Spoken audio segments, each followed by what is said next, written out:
In the winter of 1892, behind the pink limestone walls of a mansion on Tuba Street, something ancient reawakened.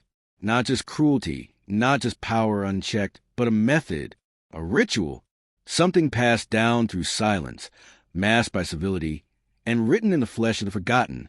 They said it was the work of a madwoman, a widow driven to depravity by grief. But what if that was a story planted to protect something older, deeper? What if Guadalupe Bejarano was not an anomaly, but an initiate? Because here's the truth. Serial killers don't just appear. Not like this. Not with this level of planning, control, and ritual structure. Especially not women in 19th century Catholic Mexico, where obedience and reputation were lifelines. Unless she was taught. Unless her mansion was more than a home. Unless it was a theater of transformation. One that mimicked the rites of systems far more powerful than law. Behind closed doors, beneath stained glass saints, a new kind of monster was being formed. One not fueled by rage, but by order. Cold, calculating, spiritual order. And her victims, impoverished, voiceless girls, weren't just victims. They were symbols, offerings. Because Mexico in the 1880s was a city built on bones. Its wealth, imported. Its hierarchy, colonial. And its elite, obsessed with control. Control of land, bloodlines, and labor. Guadalupe fit perfectly into that ecosystem. She provided domestic workers to the rich and disposed of the ones who failed. But what if that wasn't failure at all? What if it was selection? This isn't just a story about one woman. It's about a system that needed her. A mask of morality stretched over centuries of hidden violence. And it starts, as all ancient systems do, with silence. You're not here by accident. You're being pulled. And what you'll hear next might scar something in you permanently. But that's how awakening begins. If you're ready to descend into the abyss beneath polite society, stay with me.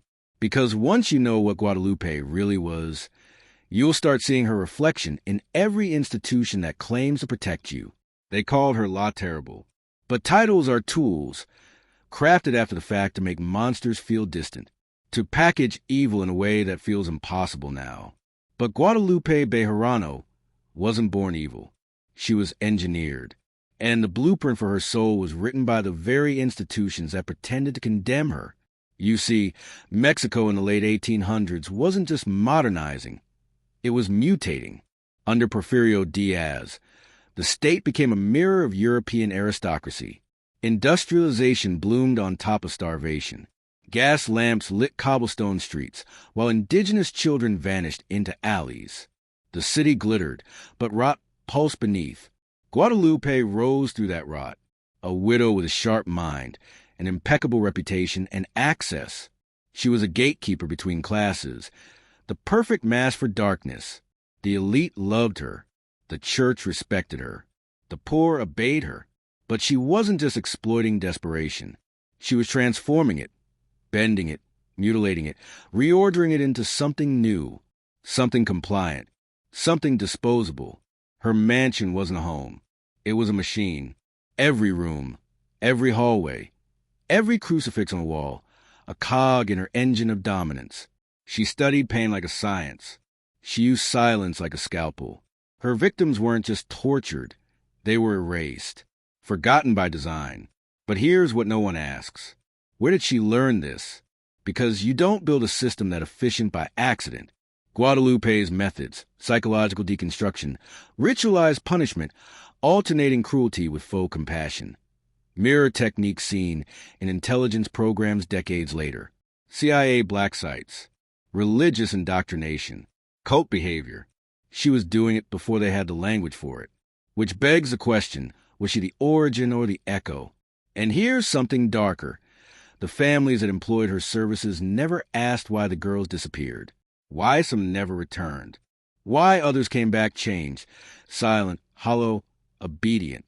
Because in every empire, obedience is more valuable than truth. This story is not about a deranged woman. It's about how society grooms as monsters, and then feigns surprise when they act. You are taught to believe evil is obvious. Fangs, blood, chaos. But real evil is methodical. Real evil wears pearls. Goes to Massachusetts, donates to the poor. And when no one's watching, sharpens a blade. Stay with me. The descent is just beginning. That was Mexico City in 1887, a metropolis torn between ancient memory and colonial ambition. Horse-drawn carriages glided past the starving. European opera echoed in theaters while children were trafficked in alleys. It was society addicted to appearances and terrified of exposure. In that fragile ecosystem of status and shame, Guadalupe Bejarano thrived. Her mansion stood like a monument to respectability. But inside, the air reeked of something older, not just blood, but intention, purpose, ritual. And it began, as all rituals do, with selection. Her victims weren't random. They were chosen. Young girls, mostly indigenous, isolated, illiterate, with no family within reach and no legal identity in a system that never counted them to begin with. The perfect subject for someone not just committing violence, but studying it. And that's the part they buried. Guadalupe didn't kill in fits of rage. She operated like a surgeon, stripping away the humanity of her victims layer by layer. Isolation, control, deprivation, pain, then reward. A pattern you'll find in every institution designed to break minds and mold obedience. From elite boarding schools to military hazing, from cults to covert ops. She wasn't improvising. She was perfecting. She called it training. But what she really practiced was transmutation. She believed she was correcting the chaos inside these girls, cleansing their wildness, reshaping their submission. Each scream was a hymn, each scar a signature. But here's the detail that chills me most. She recorded it all, not with cameras, but with memory. She studied responses, measured thresholds, and adjusted accordingly, like a behavioral scientist, like a handler, like someone testing the elasticity of the human psyche. Who gave her that framework? How did she learn to manipulate pain like an artist uses light? Because this goes beyond madness. This is method. This is indoctrination. And once you see it in Guadalupe, you start seeing it everywhere. In prison systems, rehabilitation programs, even religious confessions. The breakdown and reconstruction of identity has always been a tool of power. She was simply a pioneer of what governments and institutions would later industrialize. Her mansion was the prototype, the experiment. And the city? Silent. Because when evil wears a respectable face, people look away. And when victims come from the bottom, the top never answers. But now, you've seen the blueprint. And the next time you hear a scream behind high walls, you might ask yourself, how many Guadalupe Bejaranos walk among us now, wearing smiles, quoting scripture, signing checks? 16. Alone. Dirt under her fingernails. Hope in her eyes. The kind of girl system like this was designed to swallow whole. When she knocked on Guadalupe's door in January of 1887, she thought she was walking into a future. She was actually stepping into a ritual chamber. Her death wasn't spontaneous. It was orchestrated, like a final act in a long performance. But before the blood, before the chains, came the setup, the psychological dismantling. Guadalupe began by praising her, then criticizing her, then withholding affection, then food, then light, all the while wrapping herself in moral superiority. The manipulation was surgical. Case Mira was told her pain was earned, deserved, that she was being corrected, that her suffering was for her own salvation. Sound familiar? Because this isn't just one woman's twisted psychology. This is how control operates at scale. The same blueprint used in cults, in abusive relationships, in ideological grooming. Tear down the self. Insert the new doctrine. Bind through shame. Condition through fear. What Guadalupe did wasn't new. What was new was how openly she tested it. The final stage, the training room in the basement, was more than just a place of torture. It was a mirror, a dark reflection of society's unspoken rules. Control the voiceless. Reward obedience. Punish resistance. Use the illusion of kindness to confuse the victim. Make her say thank you while she bleeds. And when Case Mira finally died, heart stopped, spirit already shattered, Guadalupe didn't panic. She documented, wrapped the body, waited for the right hour, buried it in a pre-selected grave. Efficient, practice, like it was the next step in a curriculum. But there's one detail I need you to hold in your mind. She felt satisfaction, because in her own twisted belief system, this wasn't a crime. It was a completion, a graduation. Case Miro wasn't a person anymore. She was a proof of concept. Let that sink in. And here's where it gets darker. The system rewarded her. No one questioned the disappearance. No one investigated the noise. Because when violence happens in silence, and to the powerless, civilization calls it progress. We're not just telling a story here. We're pulling back the veil. And if you're still watching, then you're starting to see what lies beneath that veil. Comment the phrase, "Rituals hide in plain sight" below twice to mark your descent. Once for awareness, once for transformation. After Casamira's death, Guadalupe didn't grieve. She evolved. What came next wasn't chaos. It was refinement. She adjusted her methods, sharpened her lies, and set her sights on perfecting the process. The pain hadn't disturbed her. What disturbed her was inefficiency. This is what separates her from the caricature of a killer. She wasn't unhinged. She was strategic, calculating, cold. For nearly a year, Guadalupe disappeared into the public role of benevolent matron. She hosted charity events, expanded her domestic placement agency, kissed the hands of bishops and city officials, all the while scouting for her next subject. Her mask had become armor, unbreakable, revered, impenetrable. But the mansion never slept. She began designing tools, implements, restraints. The crude violence of the past replaced by mechanisms built with chilling precision. A chair forged by a blacksmith, allegedly for invalid care, but built to restrain and expose every part of the body. Chains embedded in stone. Hooks that didn't tear flesh, just held it in place.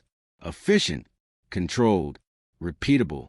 This wasn't about impulse anymore. It was industrialized ritual. And the most terrifying detail? No one stopped her, because the system had no incentive to. Poor girls disappeared all the time. They were background noise to a city obsessed with upward mobility. If one vanished, another arrived.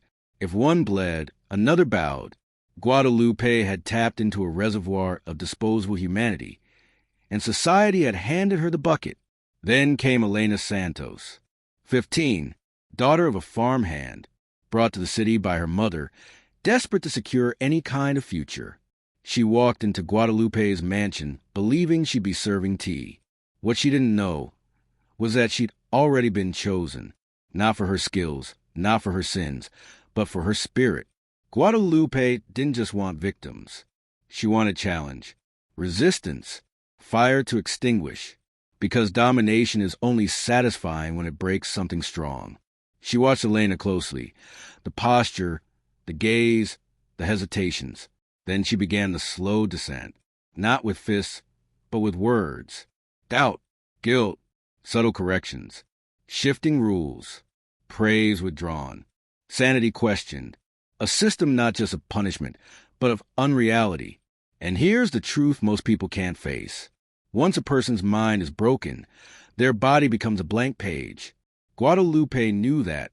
She learned it not from demons, but from doctrine, from systems older than her, from the world that made her.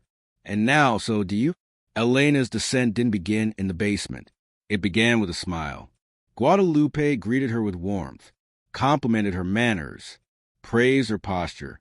For the first 2 weeks, she offered comfort, hot meals, clean linens, soft prayers muttered before bed. But it wasn't kindness. It was grooming, because real manipulation doesn't scream. It whispers.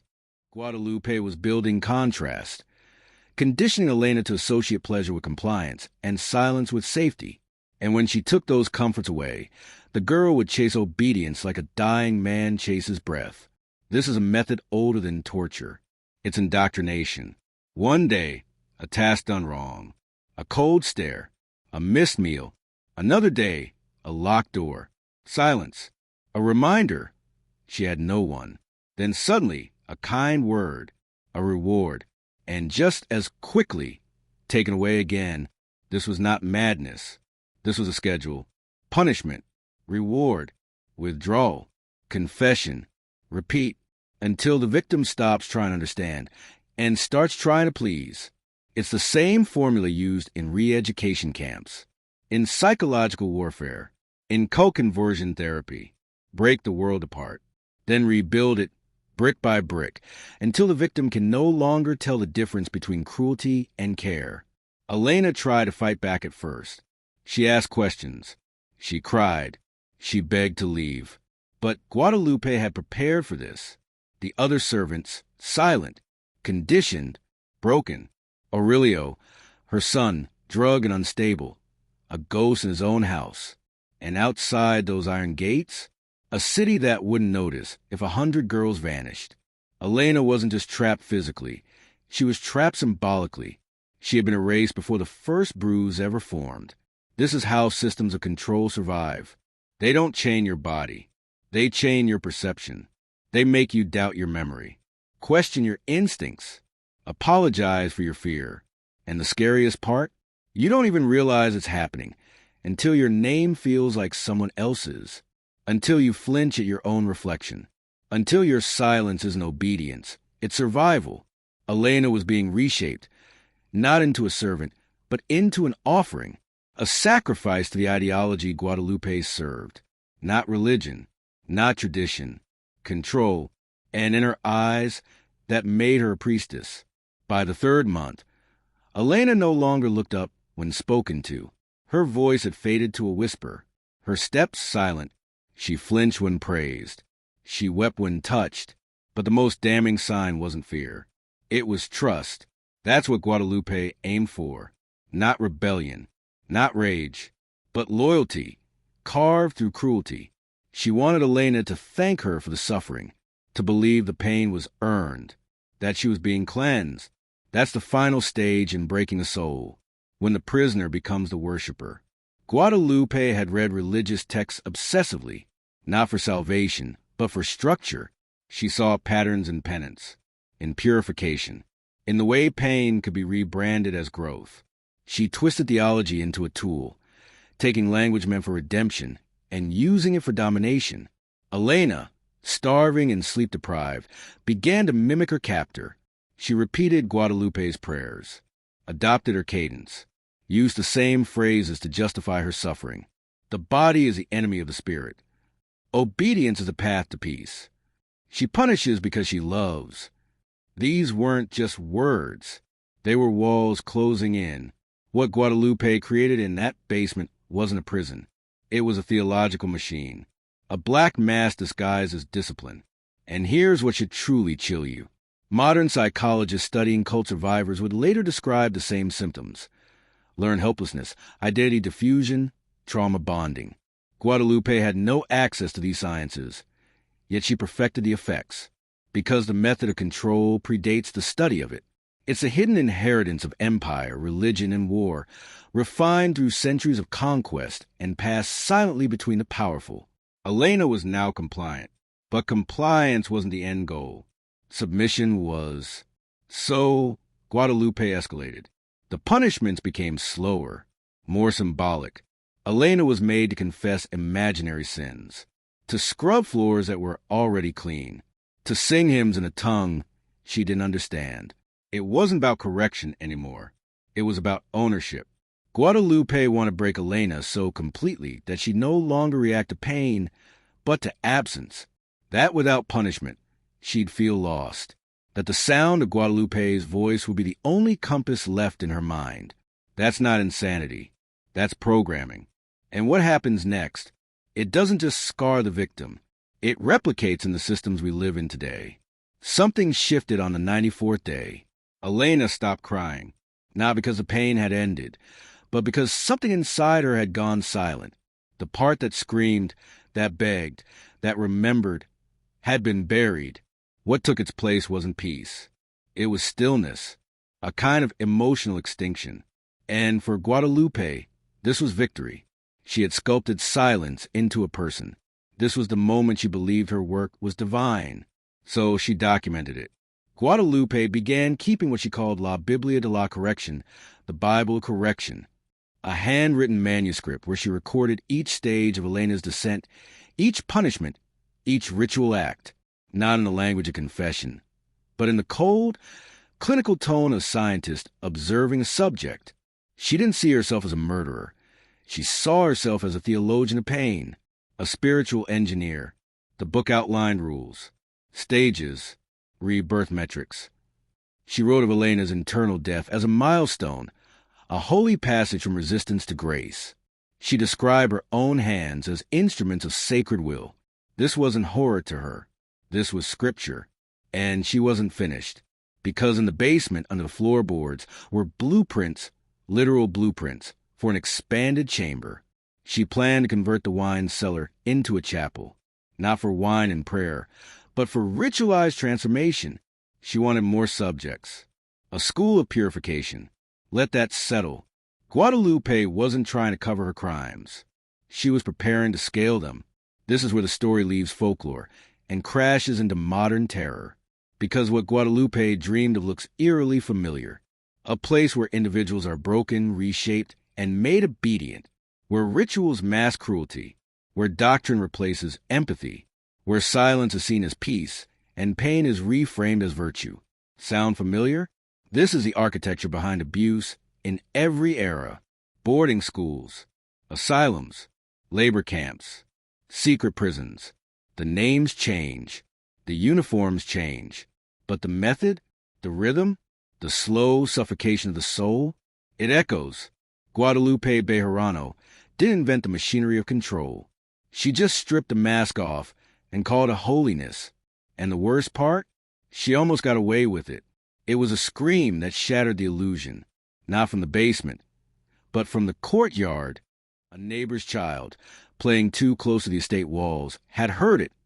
A high, sharp cry, cut short but unmistakably human. It wasn't rage. It wasn't panic. It was anguish, the kind of sound that doesn't beg for help. It demands justice. And in a city addicted to order, that sound was dangerous. The next morning, a nun from the local convent, Sister Ignacia, arrived unannounced.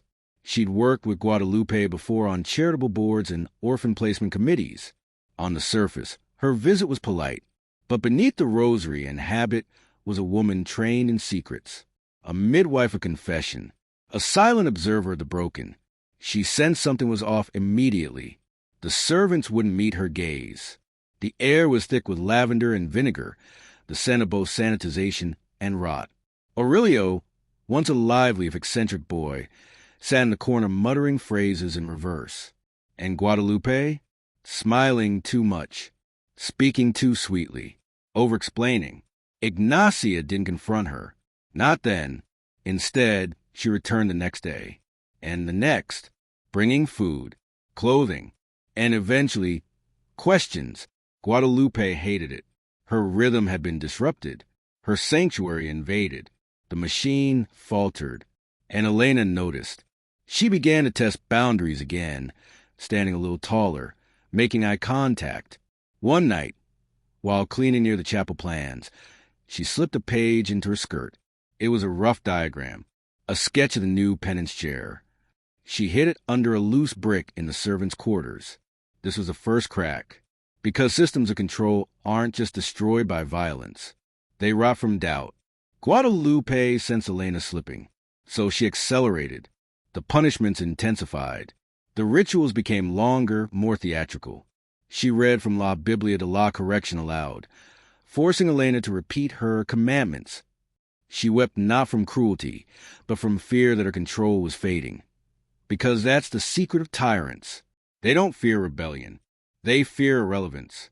Guadalupe's identity required worship. Without it, she was just a woman with a basement and a book full of madness. And Elena was no longer afraid. She had seen the cracks.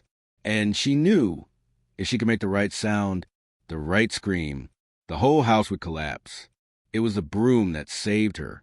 Elena had been sent to clean the front stairwell, a rare task that brought her near the entry hall, near windows. But Guadalupe had grown careless, or perhaps arrogant. She didn't notice the broom handle had splintered, that its hollow center had cracked. To Elena, it wasn't broken. It was sharp. She hid the shard beneath her skirt, close to her thigh, where punishment had already numbed the nerves. And that night she waited, not for escape, but for opportunity. Because Elena understood something Guadalupe never suspected. She was no longer trying to survive. She was preparing to fight. The opportunity came in the form of thunder. A midnight storm hit Oaxaca, like divine judgment. Wind slamming shutters, lightning turning shadows into demons. Guadalupe was in the basement, mid-ritual, reciting from her Bible of correction. Elena was tied to the penance chair. Wet hair, bruised wrists, bare feet on cold stone. Then the lights flickered. Darkness swallowed the room. And Elena struck. She didn't aim to kill. She aimed to interrupt. The shard plunged into Guadalupe's forearm. Just enough to loosen the strap. Just enough to run. She didn't make it far. Guadalupe's scream brought the house alive. Aurelio chased her down the corridor, babbling in tongues. A servant tried to block the door. But that sound, that scream, it wasn't from Elena this time.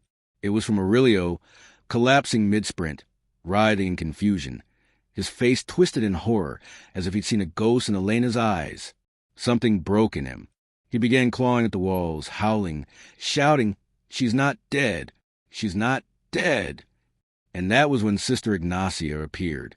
She had returned to the house with 2 city guards, under the pretense of delivering food. But what she found was carnage, blood, screams. And in the center of it all, Elena, barefoot and trembling, clutching the broken broom handle like a crucifix. The truth unraveled fast. The hidden chambers, the notebooks, the drawings, the scars on Elena's back, the confessions of broken servants. Even Aurelio, in a moment of shattered clarity, began mumbling phrases from La Biblia de la Correction, as if haunted by the very verses his mother had burned into his mind. Guadalupe Bejarano was arrested on charges no one had words for. The press called her a madwoman, a heretic, a failed saint. But that wasn't true. She wasn't mad. She was methodical. And what she built wasn't a cult. It was a prototype. The trial began in silence. Not out of respect, but confusion. Because no one knew what to charge her with. This wasn't murder in the traditional sense. There were no bodies, no tombstones, no clear cause of death. And yet, when Elena took the stand and removed her blouse to reveal a lattice of scars, the courtroom gasped. They had no legal language for what they were witnessing. Not yet. Guadalupe stood calmly in the defendant's chair, draped in black, veil drawn low. She did not flinch. She did not blink. And when asked why she had done what she did, her voice rang out like a sermon. Because suffering purifies. Because obedience is holy. Because pain is how the body learns to submit to truth. She wasn't defending herself. She was preaching. The court psychiatrists labeled her delusional, religious mania, malignant narcissism. They wrote reports filled with clinical terms, diagrams, case studies. But what haunted them most was the logic in her cruelty. She wasn't acting randomly. She was following a system.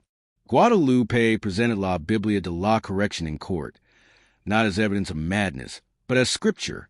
She read from it with passion, spoke of Elena not as a victim, but as a miracle, a child reborn in the fires of order.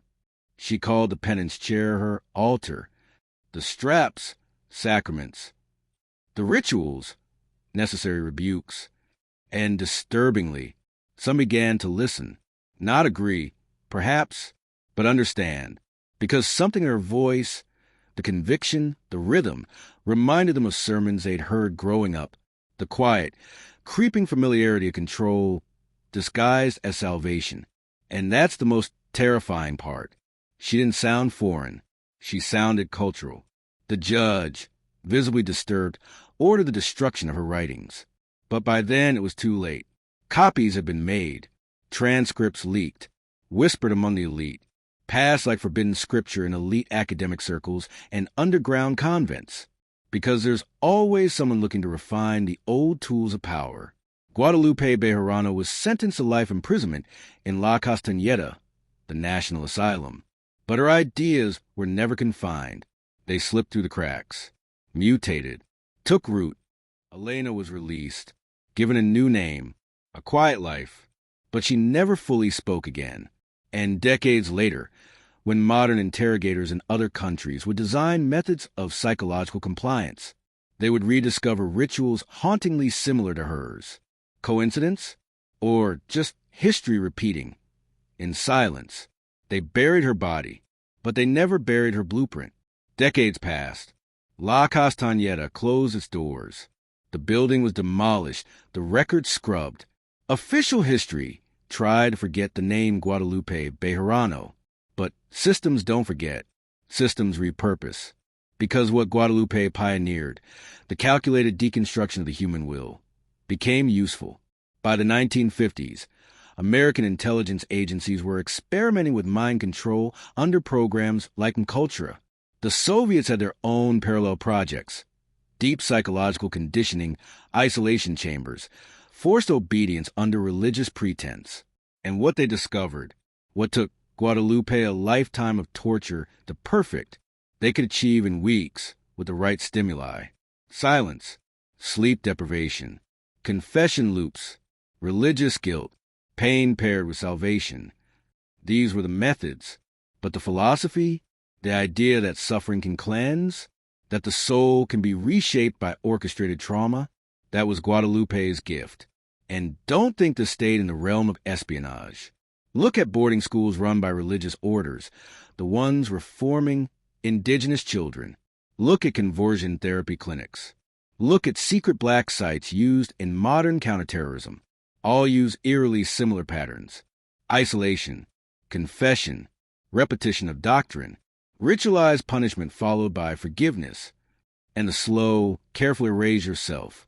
You might ask, but how could a woman in 19th century Mexico influence all this? Because power is viral. Guadalupe's methods weren't taught in universities. They didn't need to be. They felt natural to those already conditioned by hierarchy and fear.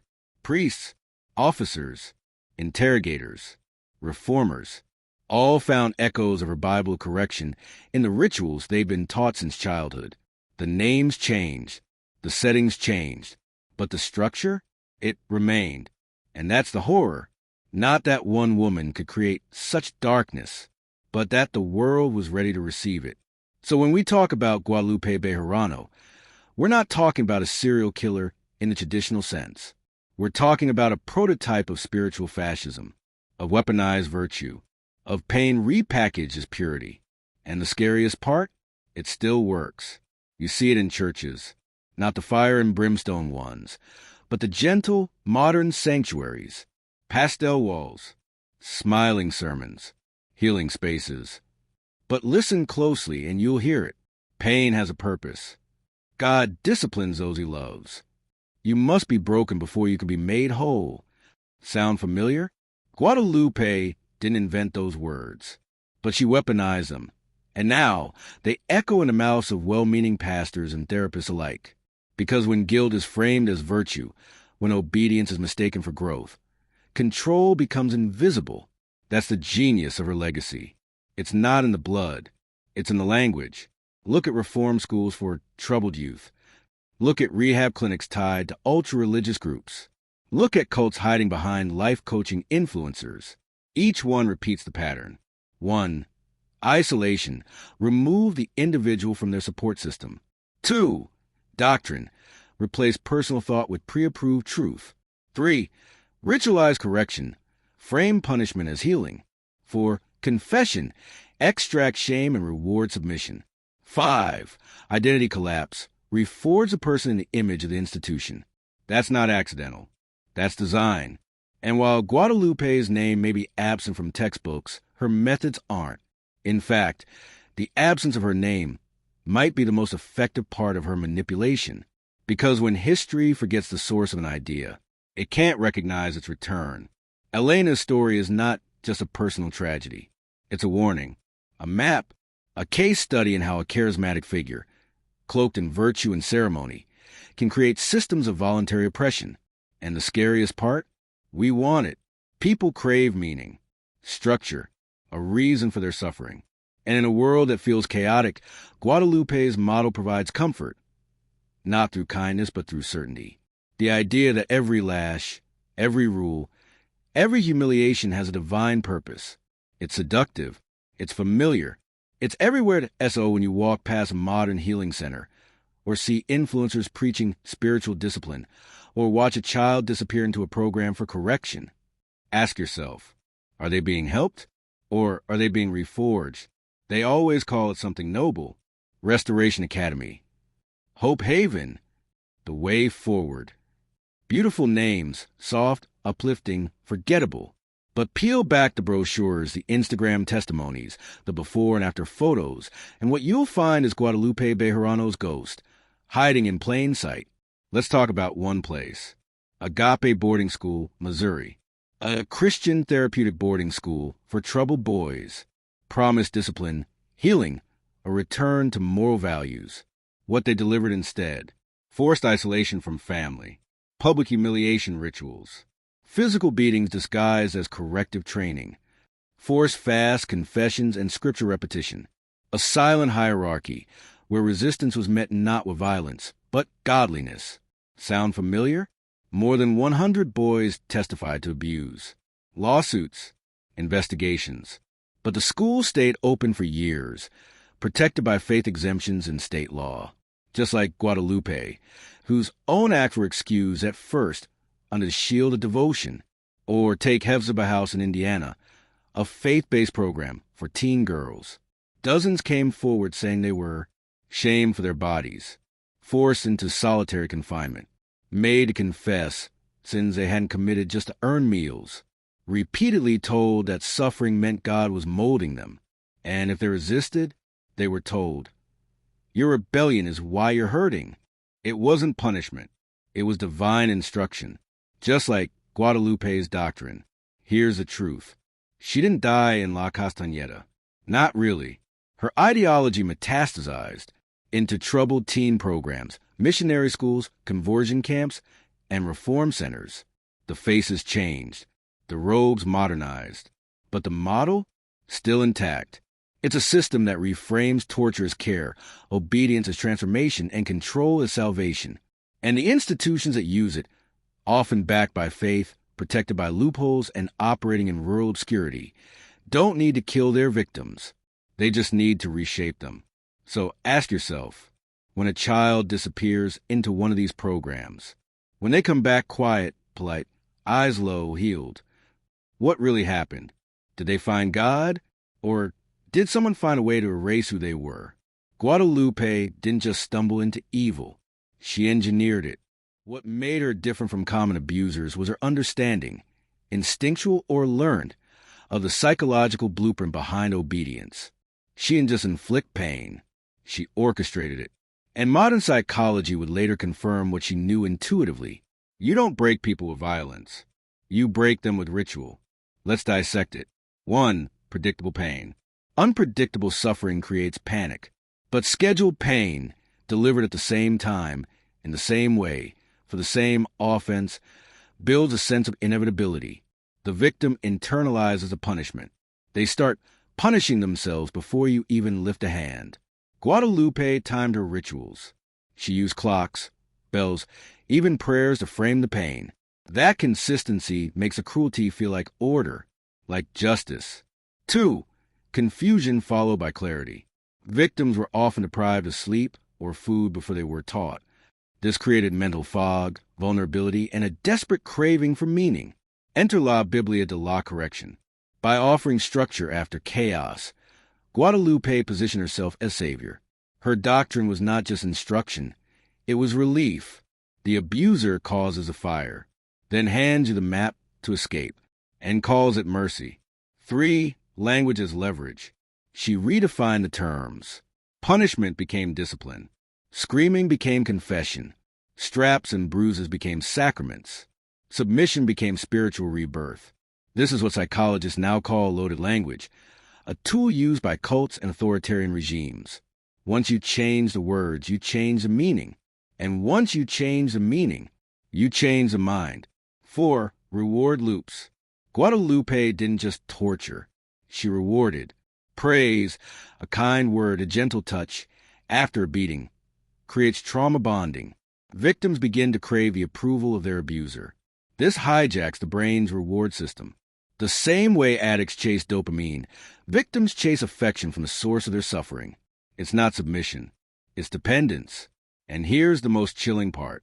Every step of the system, every lever, every phrase, every method, is still used today, not by one woman in a candlelit room, but by institutions, churches, rehab programs, governments, because it works, because it's quiet, because it leaves no visible scars, only a rewritten identity.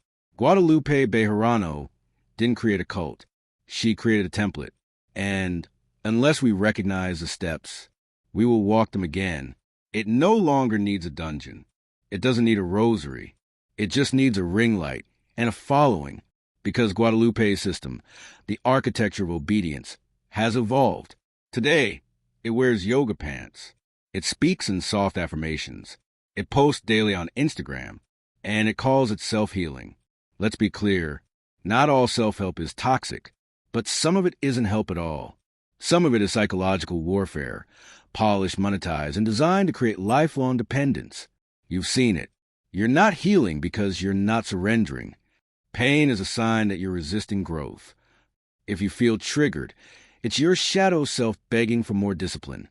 You must die to your ego before you can rise. Now pause. Strip away the pastel fonts and breathy voiceovers.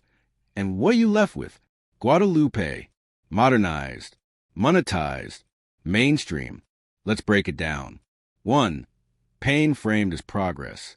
These influencers equate suffering with awakening, just like Guadalupe did. Your discomfort isn't a red flag. It's a spiritual milestone. So what do? You stay. You listen more. You buy the next course. 2. Manufactured dependence. You're told you're doing the work, but somehow the work never ends. You need another session, another inner child workshop, another $499 online retreat to finally unlock your true self. It's not transformation. It's subscription trauma. 3. Self-blame as spiritual growth.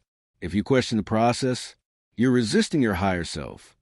If you feel worse, that's proof the method is working. You're gaslit into believing your instincts are symptoms of dysfunction, just like Elena was. For gurus as divine channels, they claim to channel energy, to have downloads from spirit, to know the way. They're not teaching. They're controlling the frame, just like Guadalupe.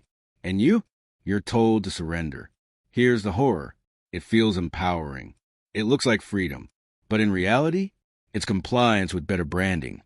What Guadalupe did with chains and candles, today's spiritual grifters do with hashtags and softly spoken voice notes. And no one questions it, because it's wrapped in self-love. But look deeper. If your healing makes you smaller, if your growth demands suffering without question, if your guide punishes dissent, then you're not healing. You're being reshaped. The cult didn't die. It just opened a Shopify store. Guadalupe's reach didn't end with cloisters and cults. It's in your office now, your Slack channel, your Monday stand-ups and quarterly check-ins. Because somewhere along the line, corporations stopped managing people and started disciplining them. Let's talk about how the ideology of total control slipped into the DNA of modern workplaces, especially wellness-oriented, mission-driven, and tech-heavy environments. 1. Purpose over paycheck. You're not just an employee anymore. You're a believer. We're changing the world. We're a family. We're disruptors. Sound noble? That's the point. Once your job becomes your identity, boundaries collapse. You work late, sacrifice weekends, accept emotional manipulation, because this isn't just a job. Just like Guadalupe reframed abuse as salvation, modern companies reframe exploitation as purpose. 2. Soft surveillance. It's not a priest watching your every move. It's productivity dashboards, emotion detection AI, calendar heat maps, and just checking in messages from HR. Every click, every pause, every breath is logged, monitored, and analyzed, not for your benefit, but for compliance. And you consent, because it's wrapped in the language of support. We care about how you're doing. We want to empower your workflow. This will help us better understand your needs. It's not confession anymore. It's data. 3. Ritualized culture. From team-building retreats to gratitude circles to mandatory mindfulness, today's workplace mirrors Guadalupe's rituals.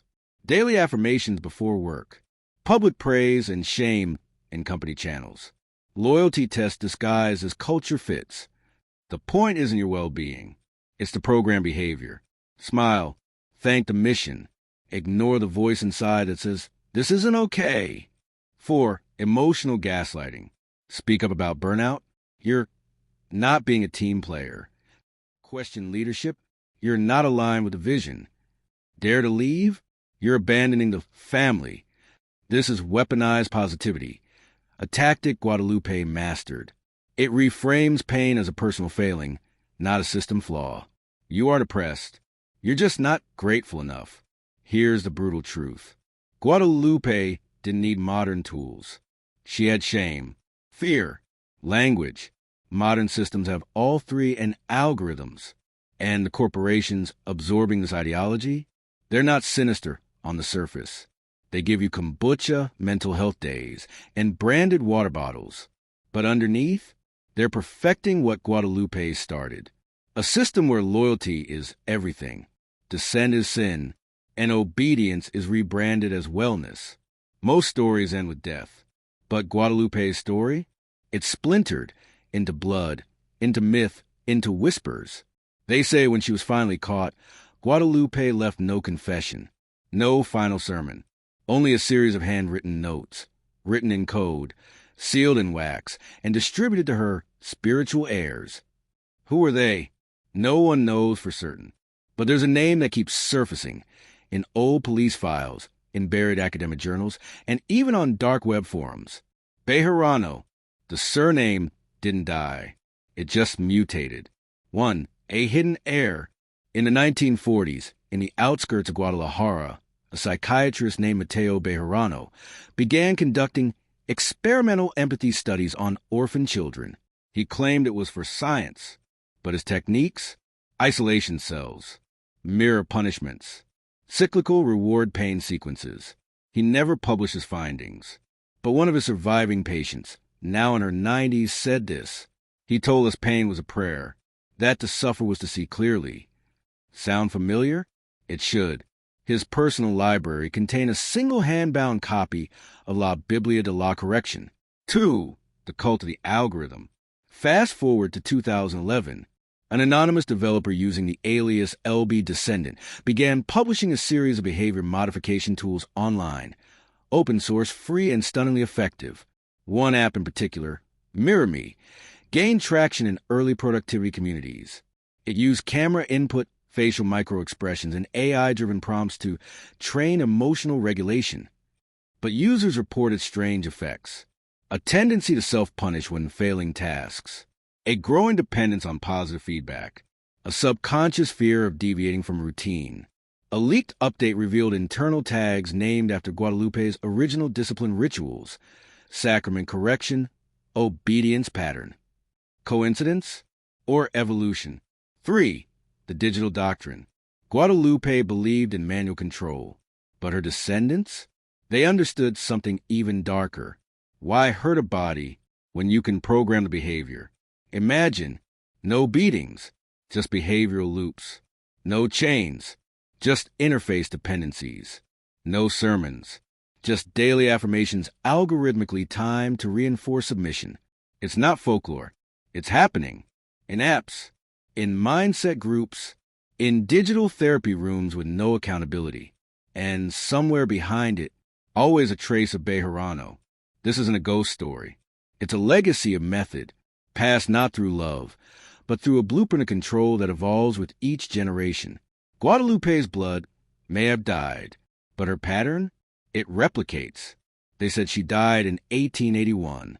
A fever, a burial in unmarked soil, far from her victims. No headstone, no autopsy, no photographs. But that's not the story whispered in the convent ruins of Durango, nor in the psychiatric hospitals where her name is still redacted from records. And certainly not among the retired military interrogators who still speak her name with dread, because according to them, Guadalupe Bejarano never died. She simply stepped out of history and into mythical recursion. 1. The vanishing body. The official death record, filed months after her supposed passing, signed by a priest who wasn't assigned to her parish, and who vanished the following year. There was no public viewing, no mourning procession, only a vague letter sent to the government, stating, "The body has returned to the soil as instructed." But instructed by whom? And why were there sightings of a cloaked woman preaching the gospel of correction in 3 cities over the next 12 years? 2. The matron of many faces. Mexico City, 1903.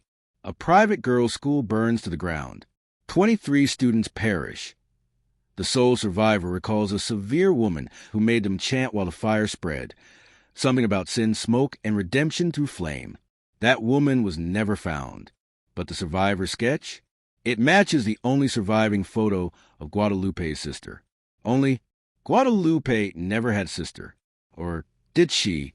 3. The theory of recurrence. There's a chilling theory whispered in underground circles. The doctrine of recurrence. It goes like this. Some souls don't die. They duplicate. They fracture into new vessels, identical in ideology, divergent in form. In this view, Guadalupe wasn't a person. She was a template, a formula for control that reanimates in different bodies, different centuries, always cloaked in moral language. You've seen her, haven't you? In the wellness guru who punishes dissent, in the startup founder who demands sacrifice in the name of vision, in the self-help cult leader who tells followers their trauma is their fault. Different name, same voice, same doctrine of discipline. Guadalupe doesn't need to be alive in flesh. She lives in systems now, in institutions, in ideologies that teach us to obey without question and to love the pain that obedience demands. She doesn't haunt. She repeats. Guadalupe Bejarano was never just a woman. She was a mirror, held up to everything we refuse to see. Our obsession with order, our addiction to punishment, our willingness to suffer if it means we belong. History tries to lock her away in a footnote. Mexico's first serial killer. A one-time anomaly. A glitch in a brutal century. But that's a lie, because Guadalupe wasn't the exception. She was the blueprint. 1. The woman behind the curtain. Her crimes were grotesque. But the method? It was surgically precise. Reframe pain as healing. Call obedience a virtue. Use ritual to condition emotion. Weaponize shame to keep silence. She didn't need knives after a while. She just needed belief. That's the real horror. Not the bodies, but how willingly those around her helped her stack them. The nuns, the mayors, the doctors, the parents. Everyone saw, but no one stopped her, because stopping her would mean questioning the system she lived inside. And they were part of that system. 2. Her legacy is alive. You don't need to believe in ghosts, or clones, or conspiracies.